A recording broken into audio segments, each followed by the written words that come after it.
കണ്ടോ, ഒരാൾ ഫോൺ വിളിച്ച് എന്നെക്കുറിച്ച് ചോദിച്ചപ്പോഴത്തേക്കുള്ള കുറ്റങ്ങൾ മൊത്തം അടിച്ചു വിടുക. ഇതാ അവരുടെ പരിപാടി. പോയിട്ട് ഞാൻ അവിടെ എല്ലാം ചെയ്തു. എന്നിട്ട് ഇവനാണെങ്കിൽ ഉറക്കത്തിൽ കിടന്നുറങ്ങും. ഉറങ്ങിയിട്ട് ഉച്ചയാകുമ്പോൾ 12 മണിക്ക് എണീച്ച് അങ്ങോട്ട് വന്നിട്ട് വീട്ടിൽ എന്നും പറഞ്ഞിരിക്കും. എന്നിട്ട് കൂട്ടുകാരടുത്തും എല്ലായിടത്തും പറയുന്നത് എന്താണെന്നറിയാം, ഞാനാ കടയിൽ മൊത്തം സമയവും ഇരിക്കുന്നത് എന്നാ പറയുന്നത്. വീട്ടിലാണെങ്കിൽ ഇച്ചിരി പാത്രങ്ങൾ കിടന്നാൽ അതൊന്നും കഴുകി വെക്കത്തില്ല. രാവിലെ എണീച്ചെന്നാൽ എന്തെങ്കിലും ഞാൻ വേവിക്കുന്നിടത്തൊന്നും സഹായിച്ച് തരത്തില്ല. ഒരു വകയും ചെയ്യത്തില്ല. യാതൊരു ഉത്തരവാദിത്വം ഇല്ല. ഇവനെ കൊണ്ട് പെണ്ണ് കെട്ടിച്ചേ ഒക്കത്തുള്ളൂ എത്രയും പെട്ടെന്ന്. ഇവനാണ് എന്തോ കാണിക്കുന്നതെന്ന് എനിക്ക് അറിയാനേ വയ്യ. എന്തെങ്കിലും ഒരു ഉത്തരവാദിത്വം വേണ്ടേ? ഉച്ച വരെ കിടന്നുറങ്ങാം, ഉച്ചയ്ക്ക് എണീച്ച് കടയിലോട്ട് വരക്കാം. ഇങ്ങനെ ആയാൽ എന്തോ ചെയ്യും? നീ കുളിക്കാൻ പോയതല്ലായിരുന്നോടാ? കുളിക്കാൻ പോയെങ്കിൽ ഇതൊക്കെ കേൾക്കുമായിരുന്നോ? ഞാൻ എന്തിനാ ഞാൻ ഓരോരുത്തരത്ത് വിളിച്ചതിനെ കുറിച്ച് കുറ്റം പറയുന്നത്? നീ അങ്ങനെ ആയിക്കുന്നോണ്ടല്ലേ പറയുന്നത്?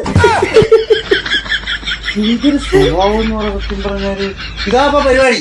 അവർക്ക് അവർ എൻജോയ്മെന്റ് ആണ്. എന്ന് വെച്ചാല് ആരെങ്കിലും ഇങ്ങനെ ഫോൺ പിടിച്ചിട്ട് ഇങ്ങനെ പറയാൻ അത് രസം തന്നെ ഉമ്മമാർക്ക്. അത് അവരെ കുറ്റം പറഞ്ഞിട്ട് കാര്യമില്ല. എല്ലാ വീട്ടിലും ഇങ്ങനെ ഉണ്ടാവും. നിങ്ങളെ ഉമ്മമാരെ നോക്കിയാൽ മതി. ജസ്റ്റ് ആരെങ്കിലും അമ്മമാരെ മൂത്തുമാരെ ഇങ്ങനെ വിളിച്ചിട്ട് ഇങ്ങനെ സംസാരിക്കും. അത് രസമാണ് ശരിക്കും.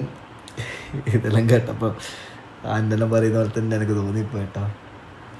അയ്യോ, കെട്ടണം ഇൻഷാ അല്ലാഹ്.